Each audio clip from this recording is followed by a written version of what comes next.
Obviously, we'll come to your UiPath story, and this is not going to be about UiPath, but we'll come to that. But before we come to that, can you tell us a bit about your background before prior to UiPath?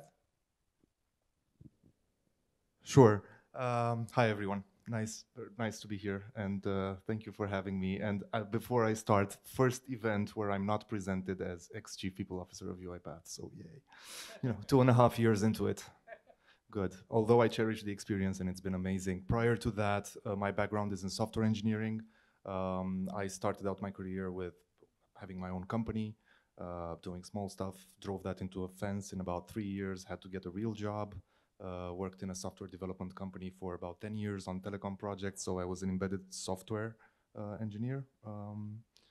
Working for some large names in the industry. Then, as you all probably know and see in the economy today, the kind of the semiconductor industry collapsed, except for China and Korea and Japan. So pretty much everywhere across Europe, we were left looking for options in this field. So I went more into, let's say, product management, and I quickly realized there was a huge problem with kind of talent retention, talent attraction on the technical side. Then had an opportunity to do something about it, was convinced by a good friend to take over a startup in the space. That's what was called Skill Value, that was doing technical assessment, kind of mapping out technical talent across Europe and doing technical recruitment. And that's how I got to know UiPath. I was actually a CEO of this company for 3 years, and one of our customers was UiPath. Got to know the company, saw they had a challenge in terms of people strategy, talked to the founders, asked them if they want some help. They said yes. 3 years later, we were 3,000. Yeah, so that's kind of the way it played out. Thanks. And you are the chief people officer of UiPath, and during your time, UiPath grew 10x year over year on every metric imaginable, whether that's revenue, valuation, number of people, etc. How did it feel to be in that ever-changing dynamics as a chief people officer?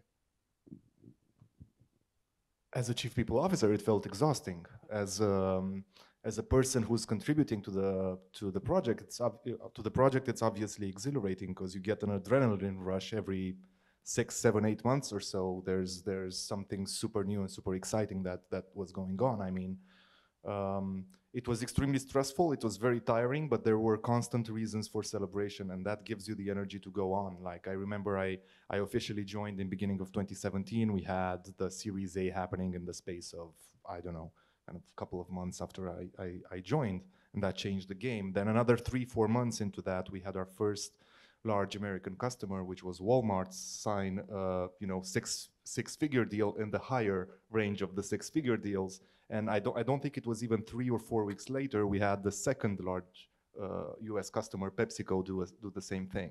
So, this is just the first 6 months, So this kind of stuff keeps happening, and it keeps going, and it gives you energy to go on. But it was exhausting, and one of the things that I failed at, or that I didn't do very well as the chief people officer, was that I didn't build my team early on fast enough. I definitely did not realize how fast things were moving for UiPath. I mean, I did realize, I just didn't think the weight or the pressure on kind of the corporate functions like HR, like finance, like marketing would increase so fast, so fast, and it did, right? So, bad Marius. I don't know why this is doing that. I mean, in companies, people say like hire slow, fire fast, hire slow, fire fast. It's an easy thing to say, but in a company where it's growing 10x, you have to definitely hire fast. You don't have the leverage to hire slow, but then you can't fire fast because it would change the whole culture of the company. So it becomes hire fast, fire slow, which is the worst thing that can happen. How did you think around that? And were other departments hiring fast and scaling their teams while you were failing to scale your team? So short answer is yes. There were people doing a better job at this, and I quickly realized the importance of leaders coming from other businesses who had gone through, well, not the same thing, because it's hard to go through the exact same thing, but who had gone through similar experiences, right? And as soon as I got the opportunity, I started learning from them, right? And they were nice enough people that they were willing to share with this handful of Romanians who are leaders in the company and who were kind of growing at the same time as UiPath. Um, but this, it didn't become, or I can't really say in UiPath. We always liked to say like we were hire fast, fire fast. I think the right answer is that every leader kind of had a very strong uh, imprint on their own team and on their own way of doing things.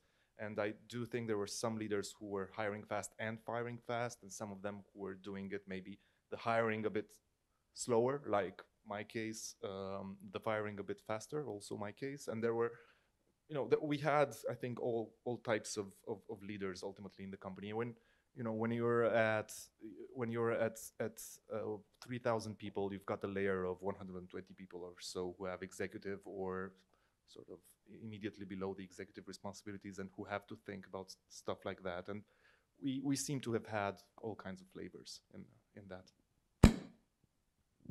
And this becomes a problem for a lot of the startups that are growing from Central Eastern Europe, where you have to launch overseas offices early on. You have to have a London office, New York office, SF office, where your technology team is in Warsaw, Romania, Istanbul, wherever.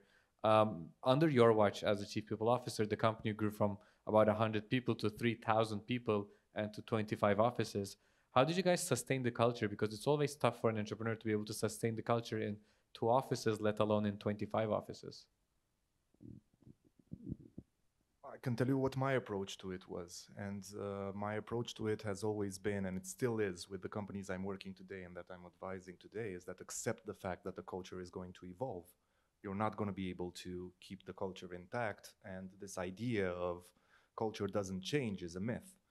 The moment you allow people with a diverse way of thinking through the door, what you want is to make your culture evolve, to make it better, right? To enrich your culture with behaviors, symbols, or you're not going to change the fundamental beliefs of people. That's something that's not going to change. So if we talk about that and you have a set of fundamental beliefs, right, as a founder, as a core team, you're probably not going to be able to operate much change on those.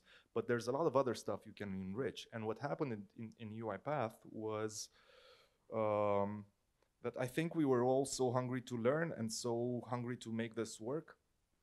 Having heard, I think most of us in the initial 100 people had heard from multiple sources that this could never work, and with logical arguments, right? Why you could never scale a company out of Romania.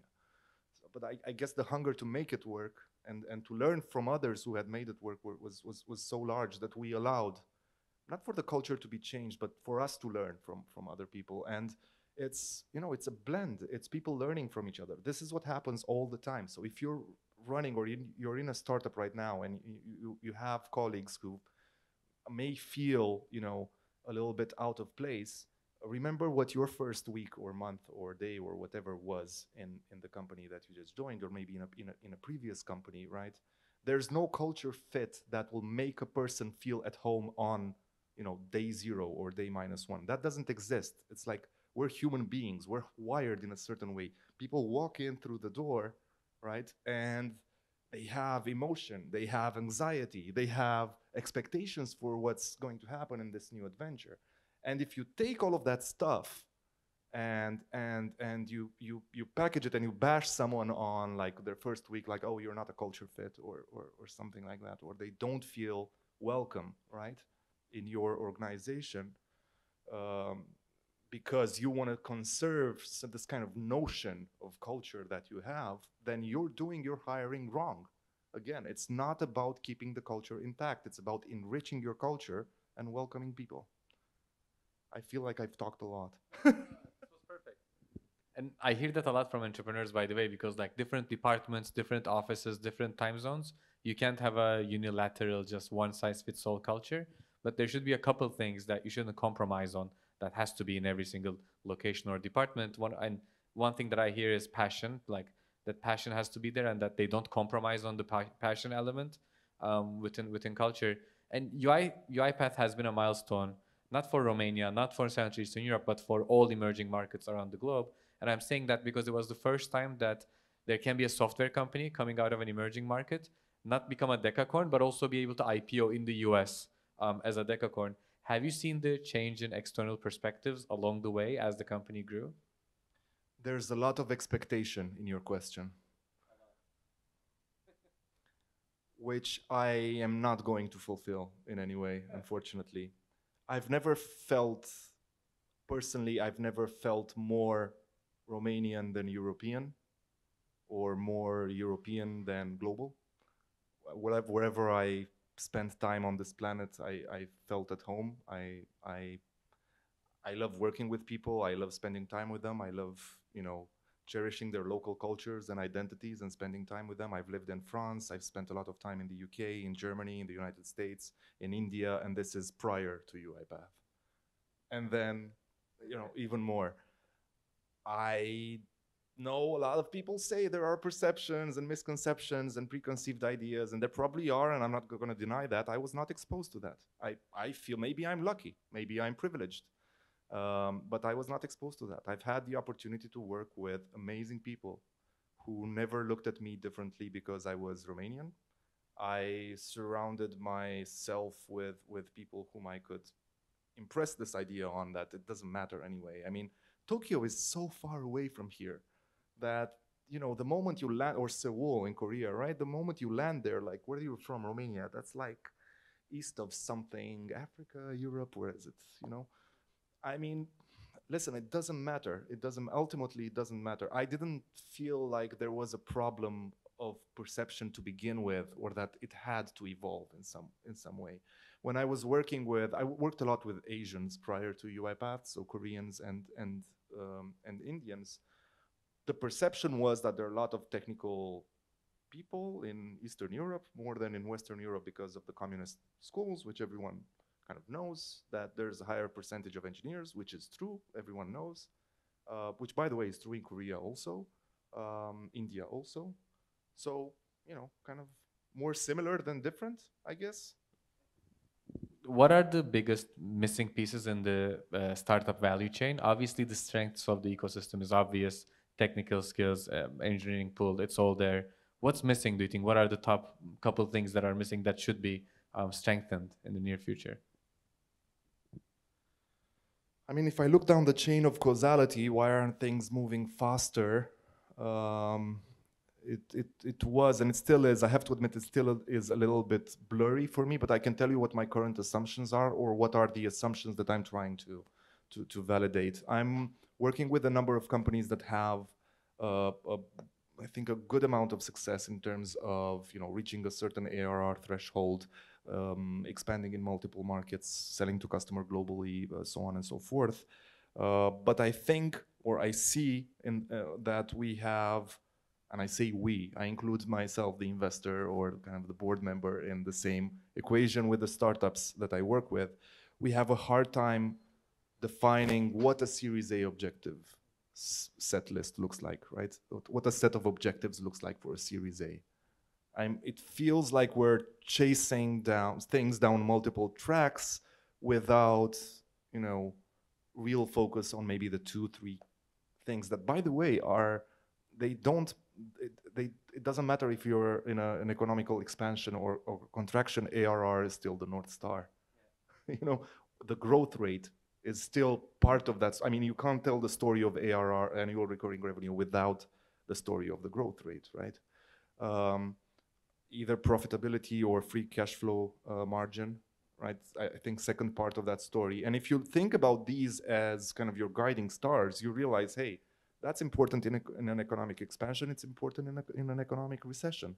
And solid venture capital firms will always value solid businesses. And solid businesses look at this stuff, which is, I think, why, in some other parts of Europe, let's not go as far as America, you have higher graduation rates than you have in Romania, definitely higher than in Romania. We're among the lowest, I think. Definitely higher than Bulgaria, or Hungary is almost non-existent in the past 3-4 years, except for 1 or 2 examples. But other places know this. And I've seen, I work a lot with German and with French entrepreneurs and startups, and German, French, Austrian, many of them, and they know this.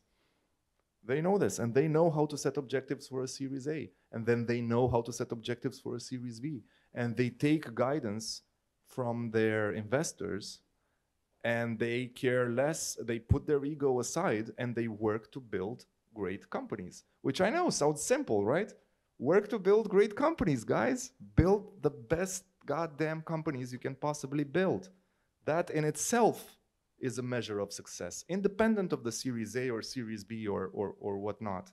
Sounds easy, but we don't do it. We don't do it. And I see ego getting in the way so many times, which you kind of expect, right? It's entrepreneurs, it's people who risk a lot. I mean, there's going to be some ego in play, but it gets in their way for the most important thing in their lives right now, which is the opportunity to build something great. And that's a shame. And I think that affects our graduation rate. And I think our graduation rate towards Series A is the most significant problem that we have. Before we can talk about before we can talk like the French, like 25 unicorns by 2025, before we get there, let's do 2 Series A per year. Okay? I think that's reasonable. What would you say as an investor? Is that reasonable? It makes a lot of sense. I mean, when I look into I'm not native here, I'm not local here, I only come here once a year, but when I look into the Romanian ecosystem, just from a financing perspective, you don't have that many local players. You also don't have many European players looking into the Romanian market, which makes it tough to set those KPIs that would give you a predictable way to a Series A, because it's not a liquid value chain. You don't have tens of players on every single step of the way. And I think Central Eastern Europe is unique in a way that we're trying to find a playbook, a strategy where if you look into other emerging markets, what I'm trying to say is like Latin America, Southeast Asia, Africa, etc. All of those emerging markets, they have their own regional unicorns. The unicorns from those markets are actually regional. They do expansion into their neighboring countries, etc. Not the case for Central Eastern Europe. Here, the unicorns are global. They go to the US from day one, etc. And that's what makes Central Eastern Europe unique, where you actually have to reinvent the playbook for your own conditions so that you raise your Series A from a UK or a US investor, which is tougher to get. There is no proximity. It's much more blurry than being able to raise from your local financing. But you're an angel investor, and I know that you also advise startups a lot. Obviously, you do a lot of mental coaching, founder coaching, building the right mental models, because I can see that that's your strong suit. But what else do you advise them on? I mean, unfortunately, on crisis situations, there's a war going on our borders, and there are companies in Europe that had offices in Ukraine. There are companies, startups I work with that have offices in maybe in Chișinău, in Moldova, that are also asking themselves the question, what if, what do we do? What does a contingency plan look like? There are a lot of startups I work with, and some of them I invested in, that are in the Baltics. And it's not an easy equation there either. So unfortunately, crisis management is still a little bit under the hood of what I do right now. But most of it is around, most of the advising I do is around how to think of your leadership team for the next step, kind of how to project yourself towards the next step. And then in some of the businesses, I can say maybe I have a little bit more skin in the game because I have a bit of emotional attachment to them. So I spend a bit more time with the founders there. I maybe get a little bit involved in the sales motion itself. One of them is HR tech. So, I'm a little bit more familiar. They were a supplier for UiPath, something we actually used in our growth stage. So, they're called smart dreamers, I can say it. So, I've been working with them the most, I think, since I left UiPath, and I'm enjoying it. And there are a handful of others that I support in different capacities. Some more hands-on, some more hands-off. I'm not the kind of guy who will call you up and check up on you every couple of days. That's not what I do. But I'm one phone call away when you need something. So that's kind of my modus operandi. Let's say my MO with the companies I invested in. And then there's the work I do with venture capital firms. That's also very exciting because I work with venture capital firms mainly outside of Romania. So it's, that's how I get my that's where I get my kind of serotonin from, right? Because, I work with companies in Germany, in the Baltics, Austria, France, again, UK, US, that, are rigorously working towards Series A, Series B, some of them to a Series C right now. So, that's kind of helping them think through that, and myself learning along the way with them, what they're facing is pretty interesting. And then lastly, there's also, whether it's for startups I invested in or startups VCs I work with invested in, there's the piece about remote work, hybrid work, kind of organizing the workforce. It's a new context. You know, I'm not for anyone who cares to debate this after over a beer. I'm not a promoter of remote work almost at all, to be honest. It's not something I favor. It's not something I'm an advocate for, and I think 2020 was a disaster on multiple levels for us as humans and as contributors to great companies and great ideas. And I think, you know, of course, the scare of COVID was not the number one reason. The number two reason was that, you know, we thought, hey, remote work and new normal and blah, blah, blah. Whenever I hear new normal again, I feel like my head is going to explode. So yeah, that's another piece. But of course, it is now part of the vocabulary. It is now part of the working habits. So we do have to discuss this, right? At least in the context of hybrid work. Like, can you make it work? We did make it work at UiPath, by the way. We were a hybrid work company since before it was UiPath, actually. So, you know, we did make it work. And there are ways to make some stuff work, right?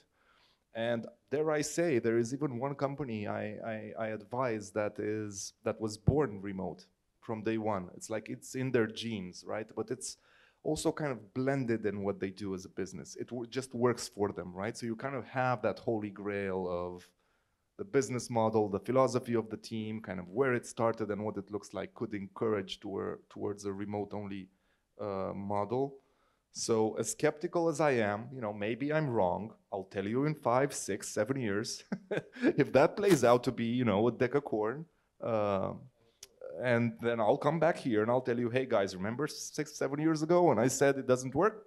What an idiot I am. It did. So, you know, we'll see. So I'm open to exploring, but that's definitely part of the conversations I have right now. By the way, I'm definitely on your team where I don't like remote work. I like remote teams working together, but I believe creativity and those sparks happen when you're actually together in the same room. And building a company is not like a straight line function. It's more of a step function. And those steps happens on the sparks of creativity where you actually have to physically be together. But that's just an opinion. We'll see how it plays out. Thanks for joining, and hopefully we'll co-invest soon.